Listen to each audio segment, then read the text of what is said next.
6 years ago, Nora sat in a sterile Manhattan penthouse and signed away her livelihood, biting the inside of her cheek until she tasted iron just to keep from sobbing. She took his severance check, packed 2 suitcases, and vanished into the fog of the Maine coastline, carrying his unborn son. Today, the man who owns half the city's concrete just walked into a rundown diner in Westbrook and froze, staring into the face of a 5-year-old boy with his exact, unforgiving eyes. The air in the 42nd floor boardroom didn't smell like high finance. It smelled like industrial lemon floor wax and the damp wool of Richard Morrison's expensive suit. Nora sat with her knees pressed together beneath the mahogany table, her hands folded neatly in her lap. Inside her leather purse, resting right beneath her house keys and a half-eaten roll of peppermint antacids, was a white plastic wand. It had 2 distinct pink lines across its tiny digital window. She had taken the test at 6:15 a.m. in a Queens subway station bathroom, the rumble of the 7 train vibrating through the soles of her cheap pumps, while the chemical strip slowly dictated the rest of her natural life. Across the table, Richard Victor Callahan's chief legal counsel slid a manila folder toward her. The paper made a dry, rasping sound against the wood. "The terms are standard, Miss Mercer," Richard said. His voice had the smooth, frictionless quality of a man who spent his life sanitizing catastrophe. 2 years of your current base salary, paid out in a single lump sum, to an account of your choosing. Full continuation of your health coverage for 18 months. In exchange, Section 4 stipulates a standard, non-negotiable, non-disclosure agreement regarding anything you've seen heard or transcribed during your 14 months attached to the executive office. Nora didn't look at the document. She looked past Richard's shoulder, through the floor-to-ceiling glass, out into the grey November sleet over Midtown. Standing by the glass, his back entirely turned to the room, was Victor. He wore a bespoke charcoal suit that hugged the wide, tense set of his shoulders. His left hand was tucked into his trouser pocket.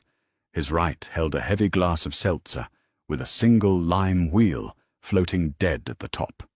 He hadn't spoken a single word since Nora walked into the room 10 minutes ago.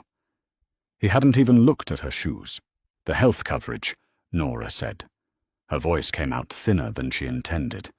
She cleared her throat, forcing the pitch down into her chest. "Does it cover out-of-state networks?" Richard blinked, slightly thrown off his script. "Ah, yes.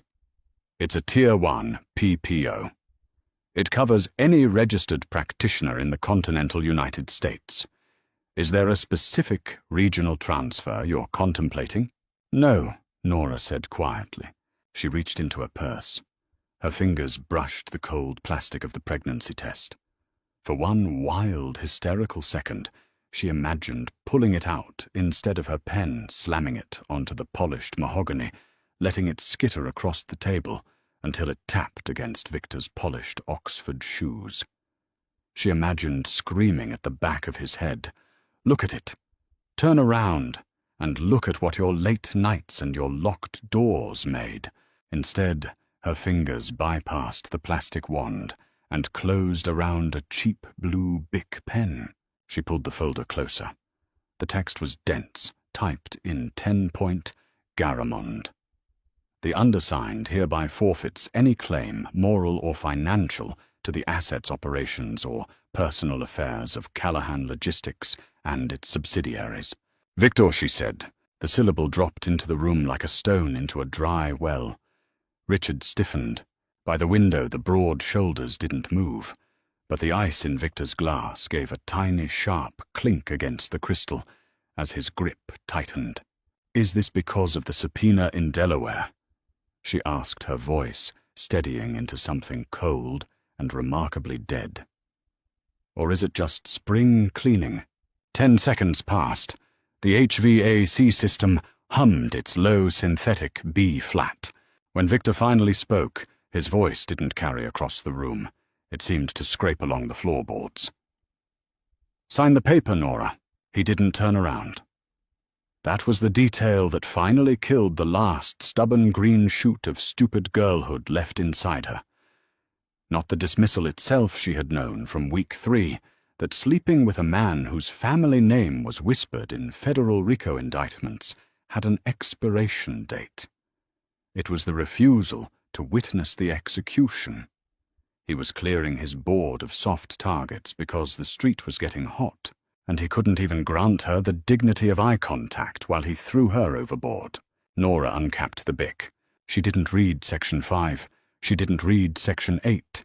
She pressed the ballpoint to the blue line at the bottom of page 14 and wrote Nora Jane Mercer in a sharp, jagged script that tore the top layer of the pulp. A single drop of salt water fell from her chin, landing precisely on the cursive J of her middle name, blurring the blue ink into a tiny feathered spider. She capped the pen, stood up, and slung her purse over her shoulder.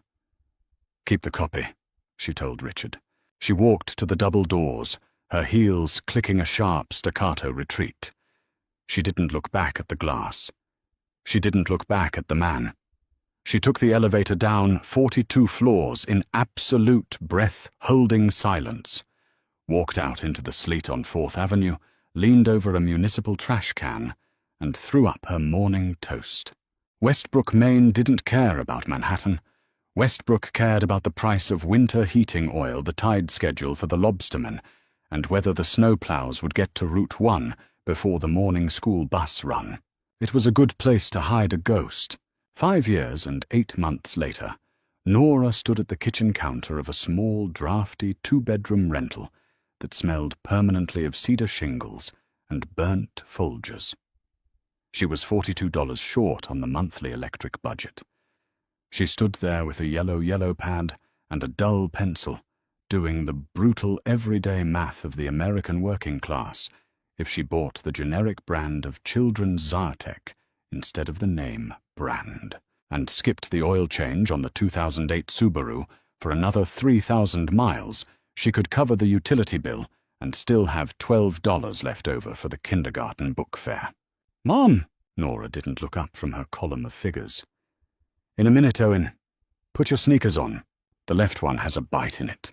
Nora sighed, setting the pencil down. She turned around. Owen was sitting on the threadbare rug by the front door, holding up his left New Balance sneaker. The rubber sole had finally delaminated from the foam toe box, flapping open like a tired mouth. He was 5.5 years old, small for his age, with a mop of unruly dark hair that refused to take a side part. "It's not a bite, sweetie. It's just old glue," Nora said, kneeling beside him. She took the shoe, inspecting the damage. "We'll put some Gorilla Glue on it tonight. It'll hold till spring." Owen didn't complain. He didn't whine for new ones. He simply sat back on his haunches, rested his elbows on his little knees, and rubbed his right thumb slowly over the knuckle of his left index finger. Scrape, scrape, scrape.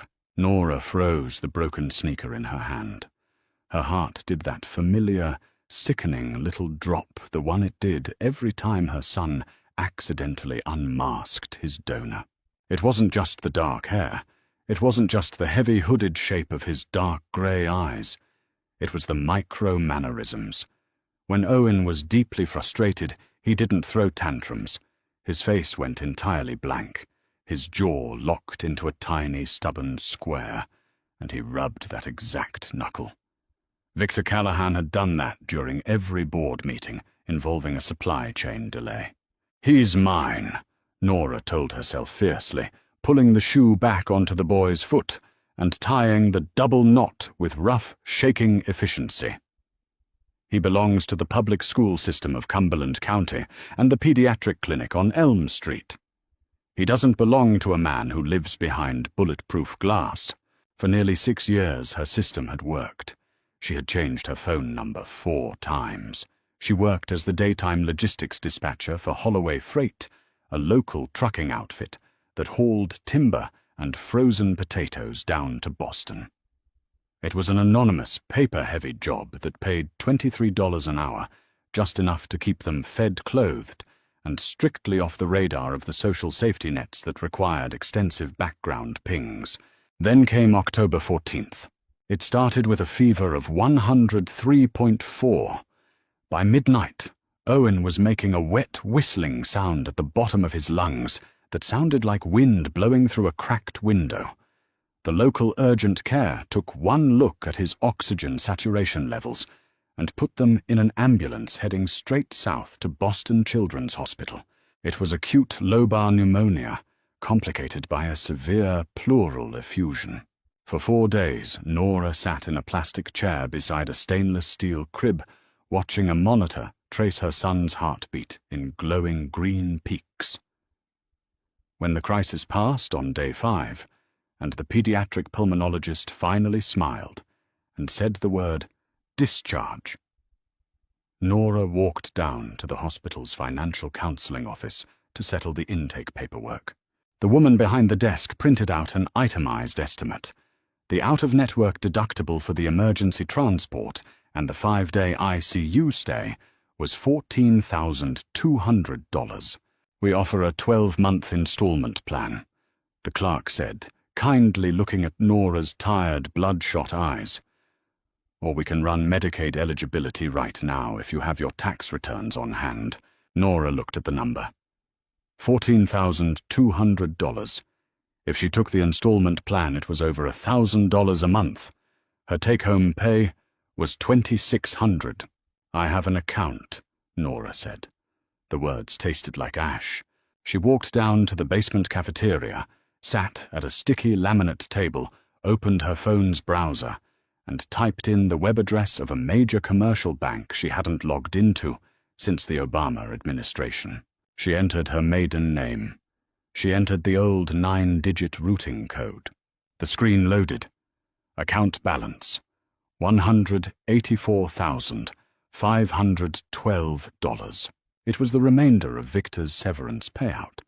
She had left it sitting there in a high-yield holding trust, treating it like radioactive waste money generated by extortion protection rackets and the quiet intimidation of waterfront unions. Touching it felt like breaking a quarantine. He's 5, she thought, her thumb hovering over the wire transfer button. He needs his lungs to work. Pride is a luxury for women who have husbands. She typed in the hospital's billing routing number. She hit submit. 300 miles away, in a windowless server room on the 14th floor of a high-security office building in Lower Manhattan, an automated compliance algorithm written specifically to track any financial movement tied to dormant Callahan. Logistics tax IDs flagged a green notification onto a supervisor's desktop. By 4 p.m. that afternoon, a printed piece of paper was placed onto Victor Callahan's desk. It contained a single line of data, routing confirmation. Boston Children's Medical Center. Remitter Mercer N. Amount $14,200. It rained the following Tuesday in Westbrook, a cold, sideways Atlantic downpour that turned the gravel parking lot of Marconi's Diner into a series of muddy brown lakes. It was 4:30 p.m. The diner was mostly empty, save for 2 telephone linemen drinking coffee at the counter, and old Mr. Henderson reading the local Gazette in the corner booth. Nora sat at booth number 4, her wet raincoat draped over the vinyl seatback. Across from her, Owen was methodically dipping a grilled cheese sandwich into a small ceramic bowl of tomato soup. Nora had her laptop open, cross-checking Holloway Freight's driver logs for the morning shift. Her mind was entirely occupied by a missing pallet of frozen cod. The brass bell above the diner's front door gave its standard, cheerful ding. Nora didn't look up. People came into Marconi's all day to get out of the rain. Then she heard the footsteps. They didn't make the standard wet, rubber-soled squeak of Maine locals wearing bean boots. They made a heavy, dry, rhythmic thud-click against the checkerboard linoleum. It was the sound of hand-welted Italian leather walking across a cheap floor. The ambient noise in the diner died. At the counter, Patty, the 60-year-old waitress, who had been pouring coffee at Marconi's since the Carter administration, stopped mid-pour. The brown stream of Maxwell House halted. The two telephone linemen slowly turned their heads toward the door. Nora's fingers stopped over her laptop keyboard. A cold, creeping paralysis started at the base of her skull and radiated down her spine, locking her shoulder blades together. "Don't look up!" her brain screamed. "It's a salesman. It's a real estate developer looking at the mill property down the street. Don't look up." The footsteps didn't go to the counter. They didn't go to the restroom. They walked down the narrow center aisle between the red vinyl booths, stopping precisely 2 feet from the edge of Nora's table. Nora raised her eyes. Victor Callahan looked older. That was the first jarring realization her brain managed to process through the spike of pure adrenaline. The silver at his temples wasn't just a few threads anymore. It was solid, thick, tracing the hard line of his jaw. The charcoal overcoat he wore was damp at the shoulders from the 30-foot walk from the parking lot. His face was leaner, the skin drawn tighter over the cheekbones, giving him the hollowed-out look of a man who hadn't slept a full 6 hours since the Obama presidency. He didn't look at Nora. His eyes, cold, dark, completely devoid of whatever light normal human beings use to navigate the world, were fixed entirely on the small boy sitting on the opposite side of the table. Owen had his sandwich halfway to his mouth. He paused. A drop of orange tomato soup fell from the corner of the sourdough bread, landing with a soft splat on the Formica table. The boy didn't shrink back. He didn't hide behind his mother's laptop. He simply lowered the sandwich back into the bowl, set his elbows on the table, locked his jaw into a tiny square, and stared back at the giant standing in the aisle. Then slowly Owen's right thumb went to his left knuckle. Scrape. Scrape. Victor's breath caught. It wasn't a dramatic gasp.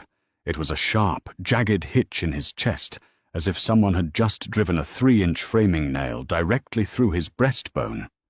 His right hand, the hand that had signed off on the hostile takeover of half the eastern seaboard's shipping infrastructure, dropped to the edge of the table to steady himself.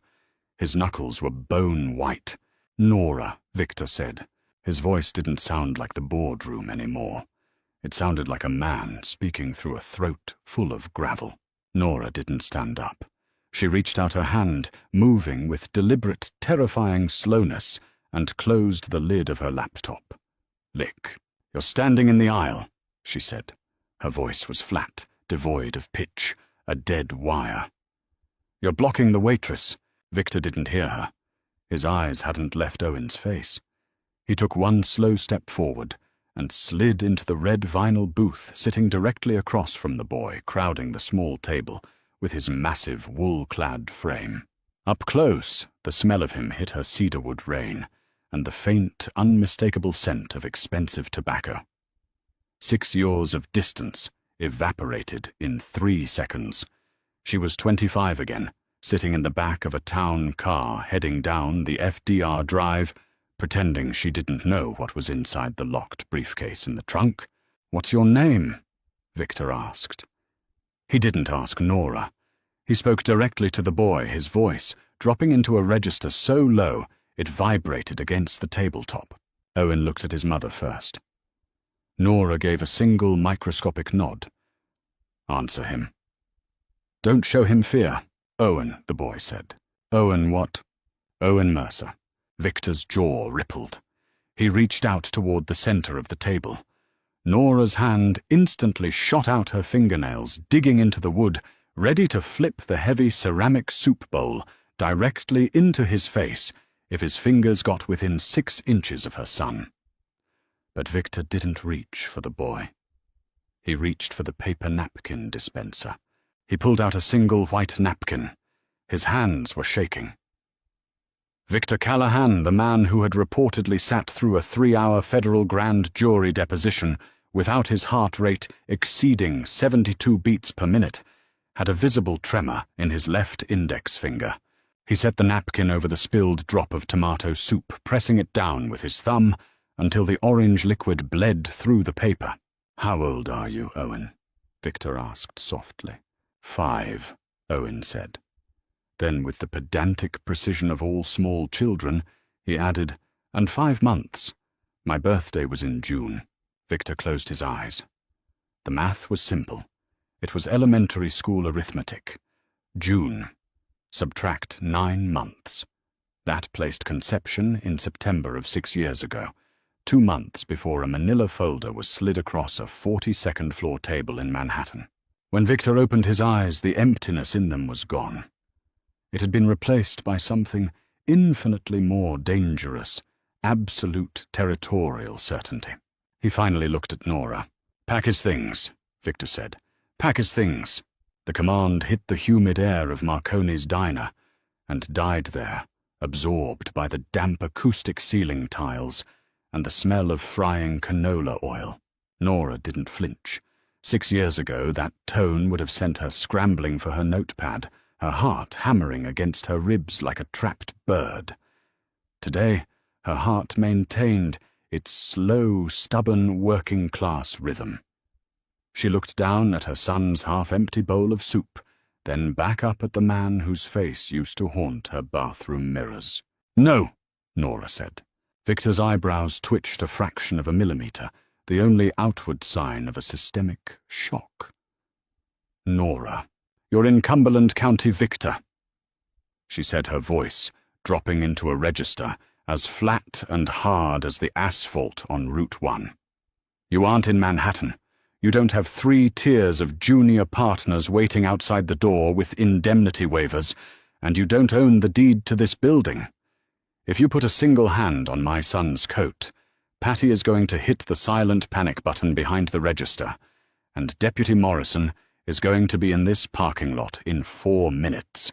At the counter, Patty hadn't moved.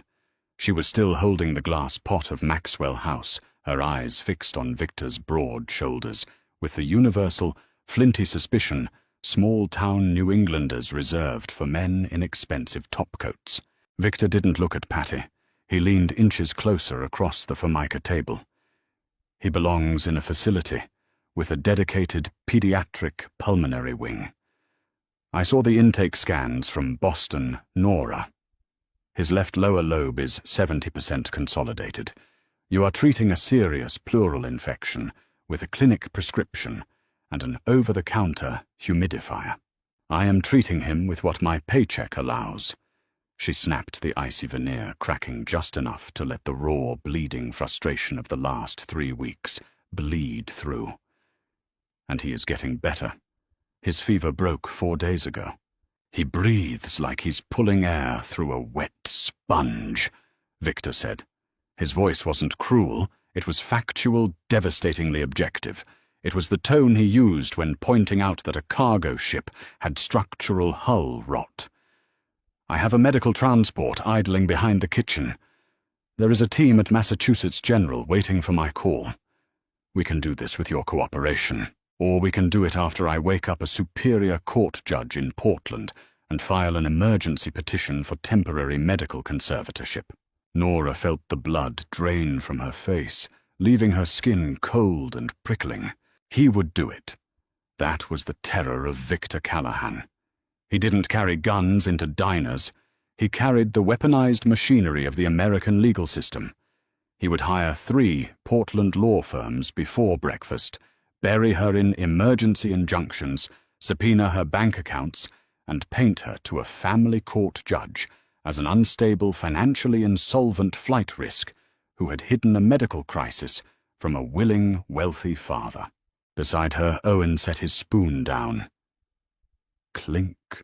My chest doesn't hurt today," the boy said clearly. Victor stopped. His gaze dropped from Nora's furious eyes to Owen's small, pale face. The intense, predatory focus that defined his posture suddenly softened into something deeply awkward, almost clumsy. "It doesn't?" Victor asked, his voice dropping an octave. "No," Owen said, picking up his sourdough crust and examining it. "Only when I run up the hill behind the school. Mum says I have to walk like an old lady until the snow comes.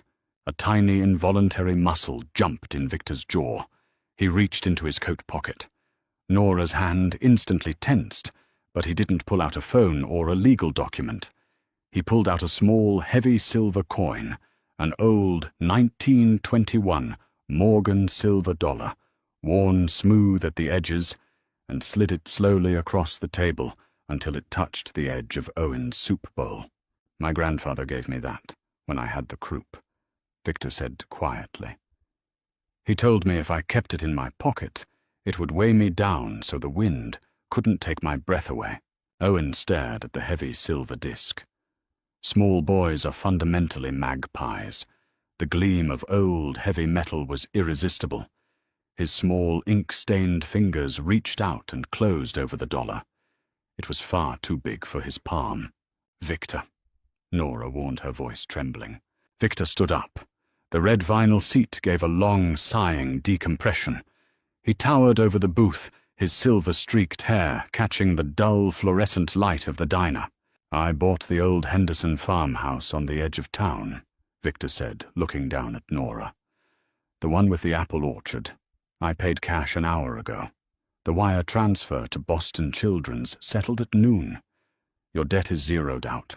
Nora stood up to meet him, her knees shaking beneath her jeans. I will pay you back every cent. $50 a week for the rest of my natural life.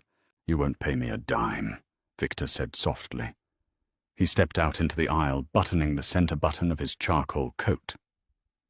Tomorrow morning at 8, a man named Warren is going to deliver a commercial-grade HEPA air filtration unit to your duplex. You will let him install it in Owen's bedroom. If you try to pack those suitcases tonight, Nora, I will know before your Subaru hits the interstate. Don't run. The roads are slick, the boy's lungs are weak, and I am entirely out of patience. He didn't wait for her to answer. He turned and walked out his Italian Oxfords, making that same dry, rhythmic thud-click against the floorboards, leaving Nora standing in the smell of stale coffee, holding her breath, until the double-glass doors swung shut against the rain. By 11 p.m., the rain had turned into a hard-driving Maine sleet that rattled against the bedroom window like thrown gravel. Nora sat on the edge of her mattress in the dark, listening to the rhythmic, mechanical whoosh-hiss of the $500 medical dehumidifier Victor's man had dropped on her porch 3 hours earlier. In the next room, Owen was sleeping deeply, his breathing noticeably quieter, the silver dollar clutched so tightly in his fist that Nora hadn't been able to pry it loose when she tucked him in. Floorboards creaked on the front porch. It wasn't a stealthy approach. It was heavy, deliberate steps, designed to be heard through the thin walls of a cheap rental. Nora didn't grab the phone. She didn't call the police. She stood up, wrapped a thick wool cardigan over her pajama top, walked through the dark kitchen, and unlocked the deadbolt. Victor was sitting on the top step of her porch, his back resting against the peeling white paint of the support column. He had taken off his topcoat. He wore a simple black crewneck sweater, his sleeves pushed up to his forearms, exposing the pale, dense hair on his wrists and the faint white surgical scar running across the back of his left hand. Beside him sat a cardboard tray holding 2 large paper cups from a 24-hour gas station down the road. "The coffee is terrible," Victor said without turning around. "It tastes like scorched cardboard." Nora stood in the doorway, letting the freezing draft blow around her bare ankles. "Why are you sitting on my wood, Victor?" "Because if I came inside, you'd feel cornered," he said simply. He picked up one of the cups and held it backward over his shoulder. "Drink it anyway, it's warm." She hesitated, then stepped out onto the porch, leaving the front door cracked an inch behind her, so she could hear Owen if he coughed. She took the cup. The paper was hot against her frozen palms. She didn't sit beside him. She leaned against the opposite column, 6 feet away, watching the sleet turn the streetlights into glowing white halos. "Richard Morrison told me you were in Chicago," Victor said, staring out into the dark street. When the subpoena cleared in year 2, I had him pull the tax records for every logistics firm in the Midwest. I spent $80,000 on private investigators in Cook County looking for a woman who didn't exist. I took a bus to Boston, Nora said, sipping the bitter, scalding gas station coffee. Then I bought a used car for $2,200 cash from a guy behind a body shop in Somerville. I drove north until the sign stopped saying Interstate and started saying Town Road. It wasn't hard. You people only look for paper trails. You don't know how to look for people who pay their electric bills with money orders. Victor let out a short, dry exhale that might have been a laugh in another decade. No, we don't. Silence stretched between them, filled only by the tink, tink, tink of freezing rain hitting the tin roof of the porch. "Why did you do it?" Nora asked. The question had sat at the bottom of her throat like a swallowed razor blade for 2,000 days. Now that it was out, her voice didn't shake. It was remarkably clear. The Delaware grand jury, Victor said. He turned his head slowly to look at her, the harsh porch light carving deep shadows beneath his eyes. The Eastern District had 3 federal informants inside the waterfront unions. They were preparing a 34-count indictment under the Racketeer-Influenced and Corrupt Organizations Act. The preliminary asset forfeiture orders included the primary corporate accounts, the payroll reserves, and the personal holdings of every executive officer. He looked down at his own hands, rubbing his thumb over his scarred knuckle. If I had kept you on the payroll, Nora, you would have been named as an unindicted co-conspirator within 48 hours. Federal prosecutors don't go after the guys with the lawyers first. They go after the 25-year-old assistants. They put them in windowless rooms in federal buildings, tell them they're looking at 12 years in a minimum security facility in Danbury, and wait for them to cry until they sign fabricated witness statements. Nora gripped her paper cup until the rim buckled. "So you slid a severance package across a table and didn't even turn around to look at my face. If I had looked at your face," Victor said, his voice dropping into a raw, unprotected whisper, "I wouldn't have let you walk out the door. And 2 weeks later, federal marshals would have kicked this door in while you were 6 months pregnant and put you in federal holding. You didn't know I was pregnant," she shot back, stepping away from the column. "Don't retroactively make yourself my savior. Victor, you cleared your board because you were protecting your family name. I cleared my board because I expected to go to prison for 15 years. Victor roared, standing up so fast the leftover coffee in his cup sloshed over his knuckles, steaming in the freezing air. He didn't move toward her, but his sheer physical volume seemed to take up the entire porch. His chest was heaving, his breathing ragged. I spent 11 months sitting in defense strategy meetings preparing to plead down to a 5-year sentence just to keep my father's brothers out of a federal penitentiary. He said, his voice dropping back down, trembling with an intensity that terrified her more than his shouting. I liquidated 40% of my legitimate real estate portfolio to make sure the severance checks cleared escrow before the DOJ could freeze the routing numbers. I gave you 2 years of salary because it was the maximum allowable transfer under corporate tax law without triggering a federal gift audit.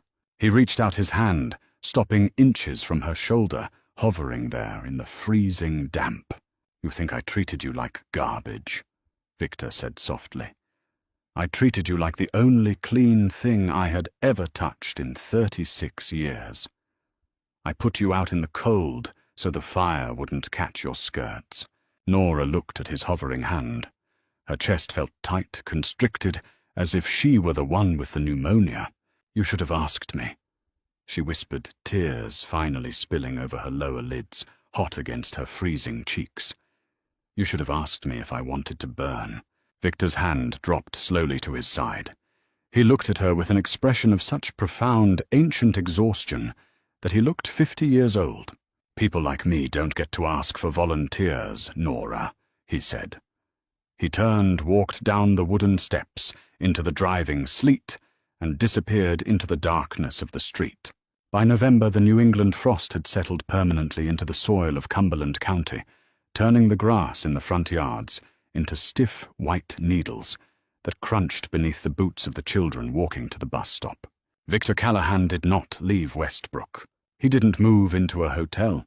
He stayed in the rambling, yellow-clappered Henderson farmhouse 3 miles outside of town, a property surrounded by 40 acres of dormant apple trees and a stone wall built during the French and Indian War.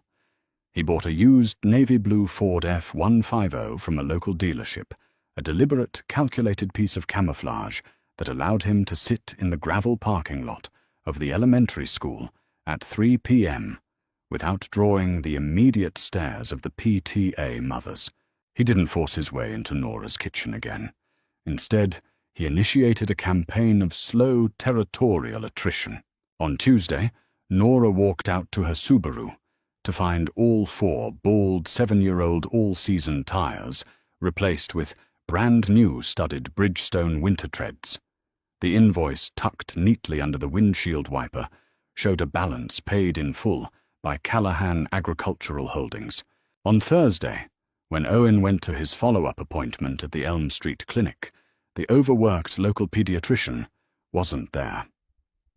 Sitting on the examining stool was Dr. Brennan, the chief of pediatric pulmonology at Boston Children's, who had driven 2.5 hours north in his personal Volvo just to listen to Owen's chest with a $3,000 electronic stethoscope.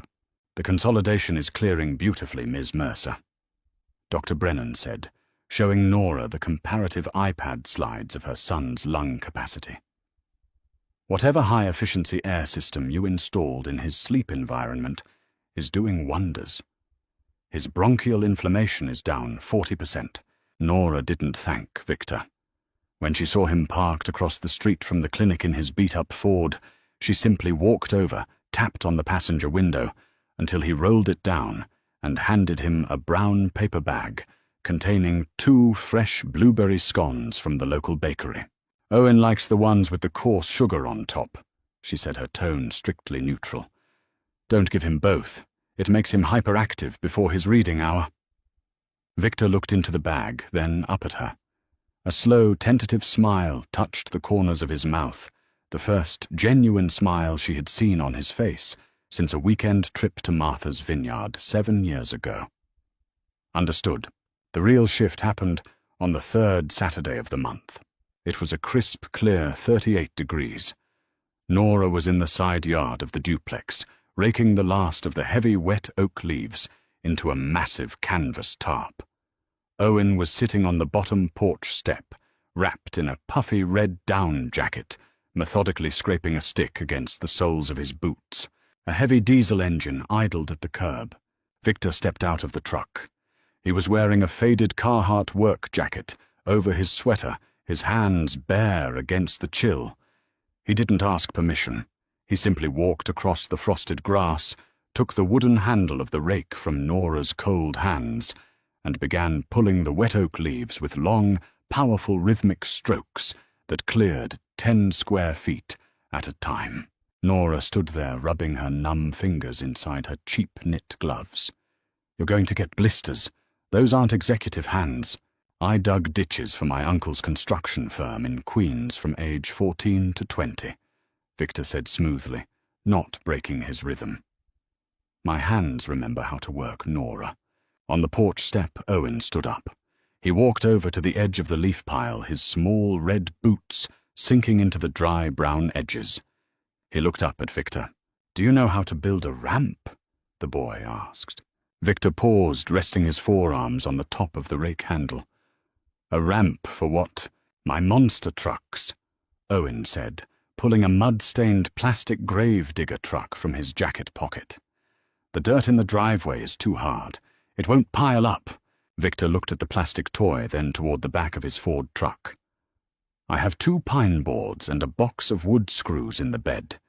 If your mother permits it, we could build a 2-foot incline against the porch step.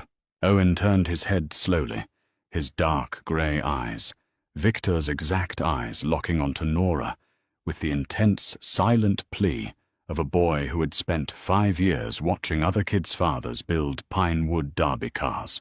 Nora felt the last defences of her fortress crumbling into the main dirt. She looked at Victor. Beneath the Carhartt jacket, she knew there was a man who could authorize the liquidation of a shipping line before lunch. But right now, standing in the dead leaves with dirt on his boots, he just looked like a man trying to buy 10 minutes of eternity. 20 minutes, Nora said softly. Then he needs to come inside for his breathing treatment. Victor nodded once.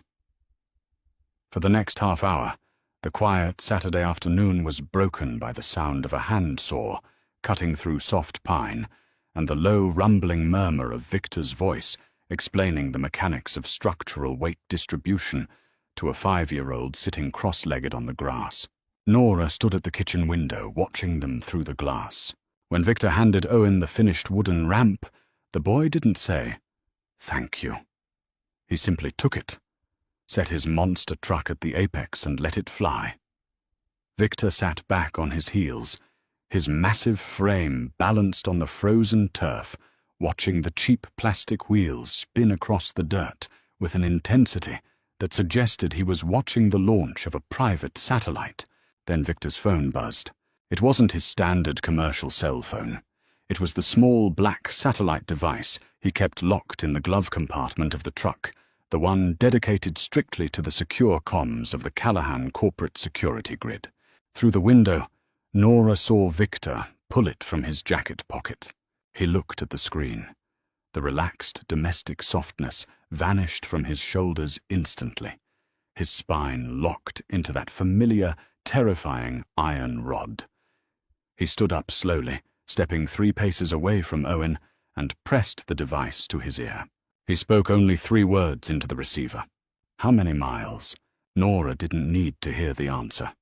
She saw Victor turn his head, slowly toward the south, looking past the old mill chimneys of Westbrook, down toward the interstate highway that connected their quiet, frozen sanctuary to the blood and concrete of New York. Victor lowered the satellite phone. The silence in the yard was suddenly absolute, broken only by the dry scraping of the autumn wind through the bare oak branches. He didn't put the phone back in his pocket. He held it suspended against his thigh, his eyes locked on the southern horizon, where the grey clouds met the tree line of the interstate. Nora walked out onto the porch. The screen door gave a high, whining creak before slapping shut. She didn't look at Victor's face. She looked at the rigid line of his shoulders beneath the heavy canvas jacket. She recognized that posture. It was the exact physical stance he had taken in Manhattan when the federal marshals raided the accounting firm 2 floors down. "Owen," Nora said. Her voice was perfectly level, stripped of all motherly inflection. "Take your trucks inside. Now." Owen didn't argue.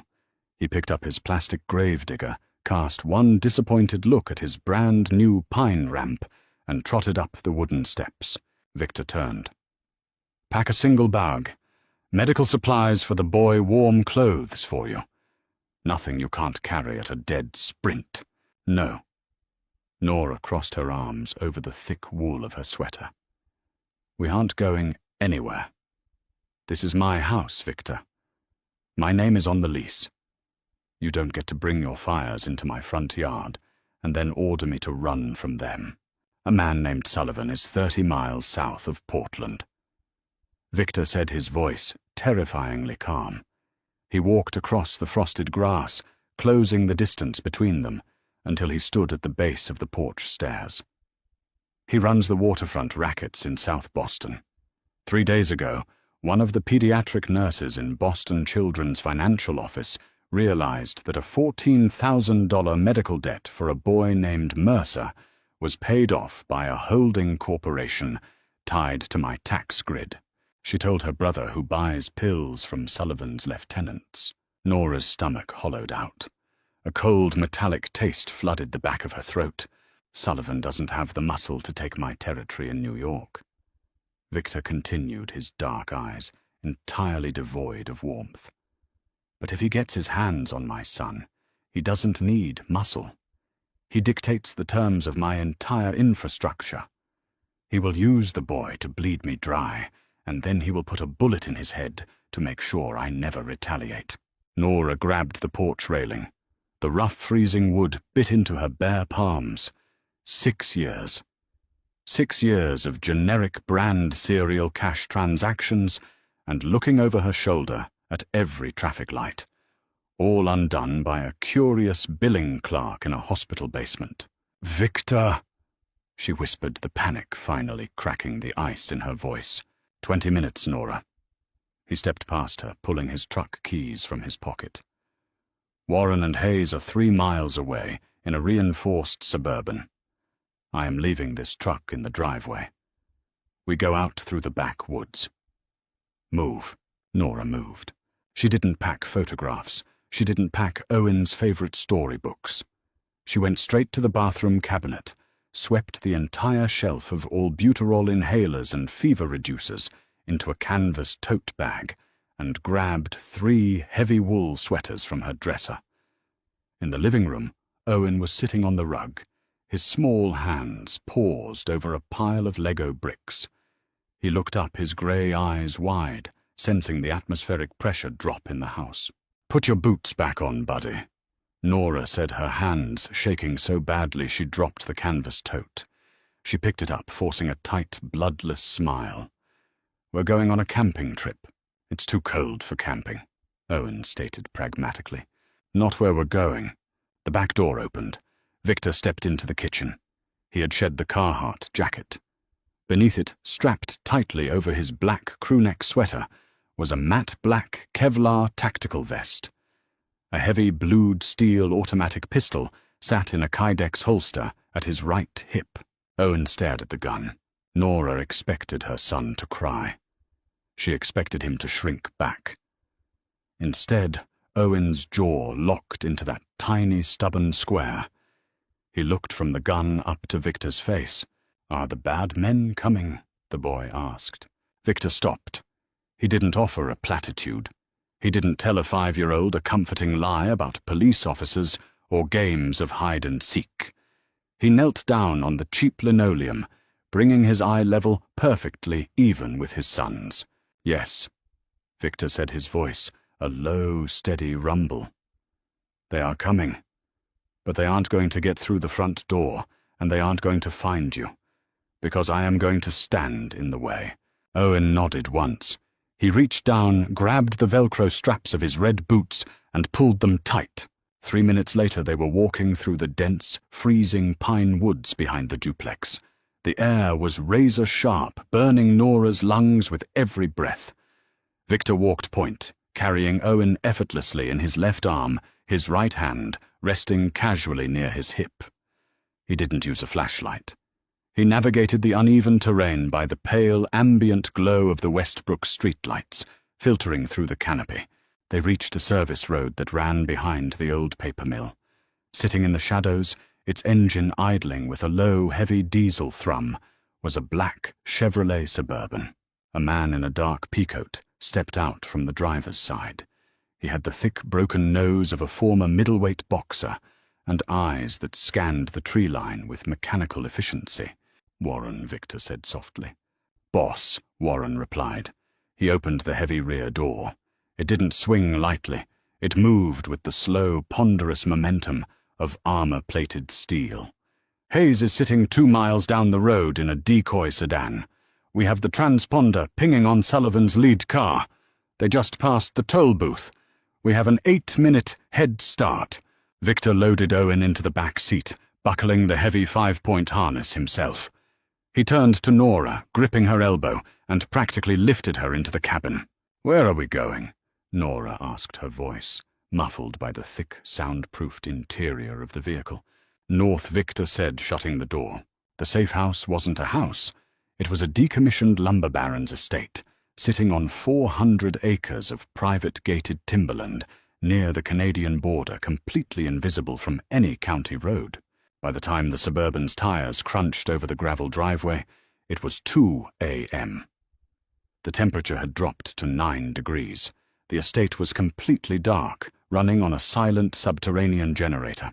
Warren parked the SUV inside a massive, detached, corrugated steel garage. When the bay doors rattled shut, the silence was deafening. Inside the main cabin, the air smelled of old cedar dust and gun oil. The windows were fitted with heavy steel storm shutters, bolted firmly from the inside. Hayes, a younger man with closely cropped hair and a wiry, restless energy, was already setting up a bank of thermal monitoring screens on the heavy oak dining table. Nora carried a sleeping Owen upstairs to the master bedroom. She laid him on the center of the massive, king-sized mattress, pulling a heavy down quilt over his chest. His breathing was even the slight wheeze, completely suppressed by the cold air and exhaustion. She sat on the edge of the bed for 20 minutes, listening to the wind howl against the reinforced glass. When she couldn't stand the stillness anymore, she walked downstairs. The kitchen was illuminated only by the faint blue glow of Hayes's monitors in the adjacent room. Victor was standing at the stainless steel island. He had field-stripped his pistol and was methodically cleaning the barrel with a brass brush. His movements were precise, practiced entirely devoid of nervous energy. Nora walked to the island and stopped. She watched the brass brush slide in and out of the metal cylinder. "This is the part I was supposed to pretend didn't exist," Nora said quietly. Victor paused. He didn't look up. He set the brush down on a clean rag and picked up a small bottle of lubricant. "No, you never pretended, Nora. That was why I trusted you. You saw the blood on the floorboards and you never looked away. You just refused to step in it. And now I'm standing in it." Victor finally looked at her. In the dim light, the harsh lines of his face seemed carved from granite. "Sullivan is tracking the transponder I left under the seat of the Ford F-150 in your driveway. By dawn, his men will realize the house is empty. It will take them 24 hours to bribe the right cell tower technicians to ping Warren's encrypted phones. When they find the coordinates, they will come up the logging road." Nora's breath caught. "You brought us here to be bait. I brought you here because this property is a fortress." Victor corrected his voice, dropping to a harsh whisper. "The perimeter is wired with seismic sensors. The tree line is cleared for 300 yards in every direction. If I took you to a hotel in Boston, you'd be caught in a crossfire in a public hallway. Here, I control the geography. I control the angles." He picked up the heavy steel slide of the pistol, sliding it onto the polymer frame with a sharp, terrifying clack. "I am going to kill the men who came for my son," Victor said simply. "And I am going to do it where the police won't find the bodies." Nora stared at him. She felt a sickening wave of vertigo, the sheer, crushing weight of the criminal underworld pressing down on her lungs. She had spent 6 years making sure her son ate organic vegetables and learned to say please and thank you. Now his father was calculating firing angles in a kitchen in the middle of nowhere. She walked around the island. She didn't stop until she was inches from Victor's chest. "If you die out there," Nora said, her voice shaking with a rage so profound it burned the tears out of her eyes. "I am going to change his name again. I am going to take him to Europe or South America, and I will make sure he never ever learns your name. You do not get to make me a widow to a man I'm not even married to." "Do you understand me?" Victor looked down at her. He didn't bristle at the threat. The ghost of a smile touched his lips, tired and profoundly sad. He reached up his rough-scarred knuckles, brushing lightly against her cheek. "I have survived federal indictments, hostile takeovers, and 3 assassination attempts, Nora." He murmured, his thumb tracing the line of her jaw. "I am not going to be killed by a South Boston thug with a superiority complex. I have too much to lose." The first alarm tripped at 4:15 a.m. It wasn't a loud siren. It was a soft, synthetic chime from Hayes's laptop. Victor stepped away from Nora instantly. The softness vanished. The man who had built a ramp for a plastic monster truck ceased to exist. "Seismic activity grid 4, Hayes reported, his voice crisp. "2 vehicles. Heavy axles. They cut the main gate chain. Take the roof," Victor ordered, racking the slide of his pistol. "Warren, cover the western approach. Let them get within 50 yards of the tree line before you engage." Victor turned to Nora. "Go to the basement. There is a reinforced steel door at the bottom of the stairs. Lock it. Do not open it for anyone except me. If you hear someone else's voice, there is a shotgun mounted on the wall above the freezer. Point it at the door and pull the trigger." Nora didn't argue. She ran upstairs, scooped Owen out of the bed. The boy murmured in his sleep, his heavy head rolling against her shoulder, and carried him down 2 flights of stairs into the concrete belly of the house. The basement smelled of damp earth and diesel fuel. She found the heavy steel door, stepped inside a small storage room, and threw the deadbolt. Clack. She sat on the cold concrete floor, pulling Owen tightly into her lap, burying her face against the warm, soft crook of his neck. For 20 minutes there was nothing but the hum of the generator. Then the shooting started. It wasn't like the movies. It wasn't a continuous roaring wall of noise. It was methodical, terrifyingly paced. A series of sharp, flat cracks echoing through the floorboards above her, followed by long, agonizing stretches of silence. She heard the heavy, muffled thud of footsteps running across the roof. She heard glass shatter somewhere in the living room. Owen woke up. He didn't cry. He looked up at his mother in the pitch black of the storage room. "Mom," he whispered. "Is it thunder?" "Yes, baby."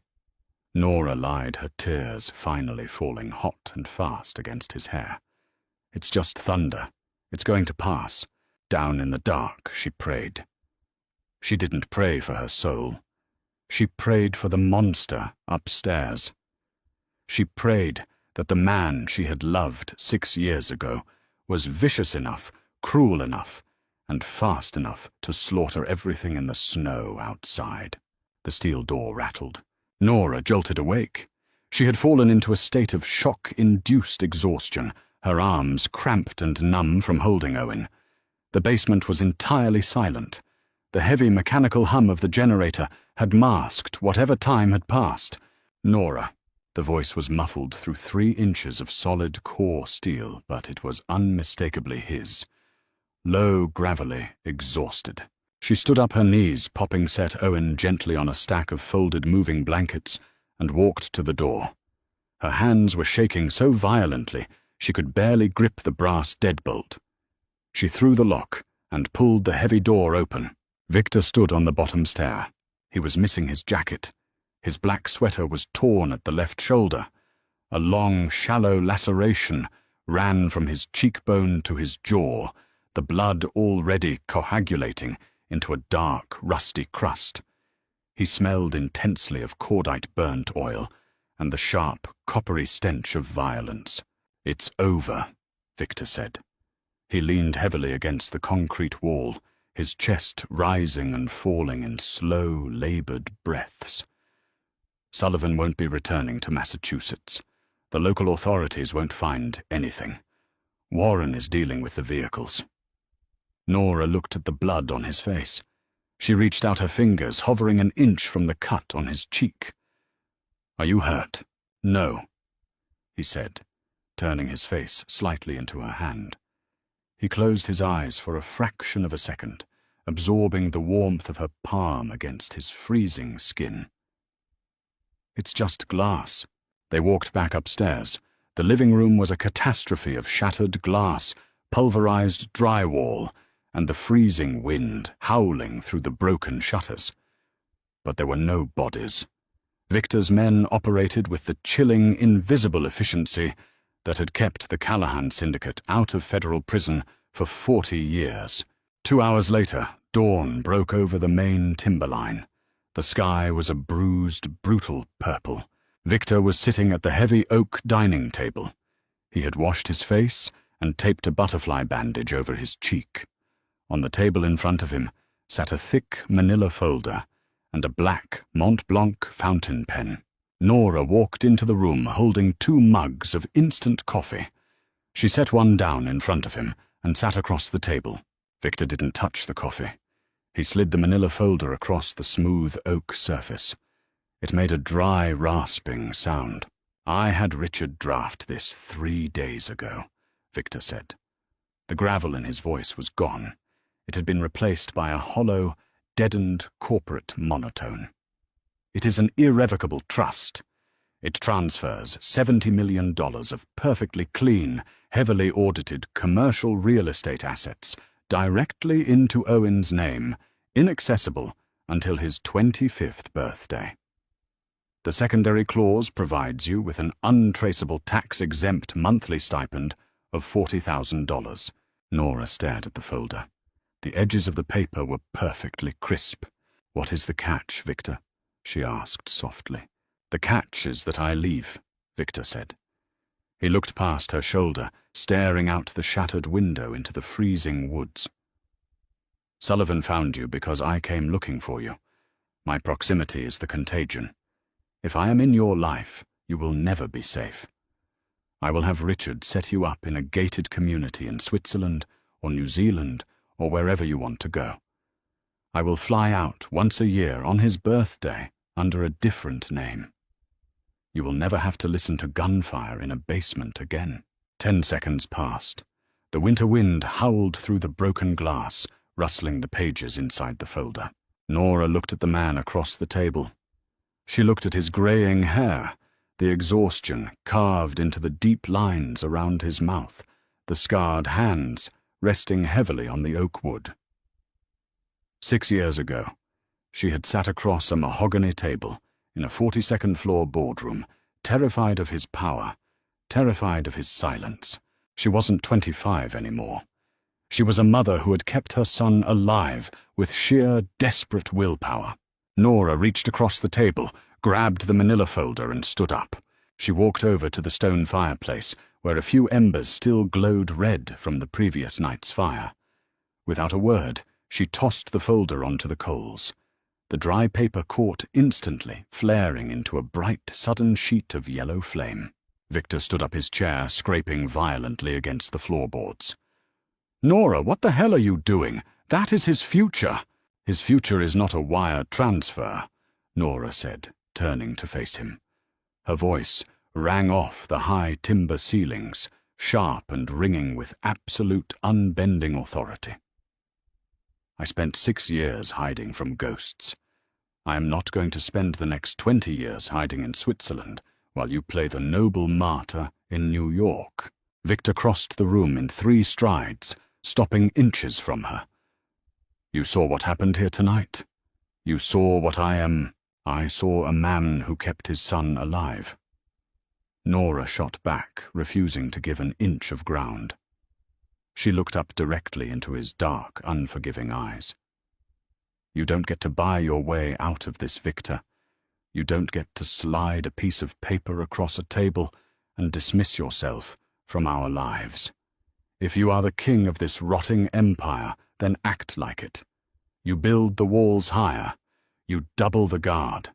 You make it so terrifyingly dangerous to look at us that no one in South Boston or anywhere else ever dares to say his name again." Victor stared at her, genuinely stunned. The ironclad Mafia boss, the man who dictated terms to senators and union bosses, was entirely speechless. "I am not signing another dismissal," Nora said, her voice dropping to a fierce, ragged whisper. She reached up, grabbing the thick collar of his sweater, pulling him down slightly to meet her eyes. "We are going back to Westbrook. You are going to help him build another ramp for his trucks. And if anyone comes down that road looking for us, you will bury them. But you are not leaving us." Victor looked at her mouth, then up to her eyes. The profound, crushing isolation that had defined him for a decade finally cracked, shattering like the glass in the living room. He didn't say yes. He didn't agree. He simply wrapped his massive arms around her, burying his face in the crook of her neck, pulling her against his chest so tightly she could feel the heavy, erratic thud of his heart against her ribs. He breathed in the scent of her hair, a ragged, desperate sound of a drowning man finally breaking the surface of the water. Upstairs, the floorboards creaked. Small, heavy footsteps padded down the wooden stairs. Owen walked into the living room, rubbing his left eye with the back of his fist. He was wearing his red boots over his pajama pants. He stopped looking at the broken windows, the bullet holes in the drywall, and the yellow flames dying in the fireplace. Then he looked at Victor and Nora. "Did the bad men go away?" Owen asked. Victor slowly pulled back from Nora. He looked down at the boy with his exact dark eyes. He walked over, knelt on the floorboards covered in shattered glass, and pulled the silver Morgan dollar from his pocket, holding it out. "Yes," Victor said softly, closing his son's small fingers over the heavy silver coin. "They went away, and they are never coming back." Owen nodded, satisfied. He looked over Victor's shoulder at his mother. "I'm hungry." Nora smiled. It was a real smile, bright and piercing through the exhaustion and the smoke. "I think your dad knows how to make eggs." Victor looked up at her, the corners of his mouth finally lifting into a smile that reached his eyes.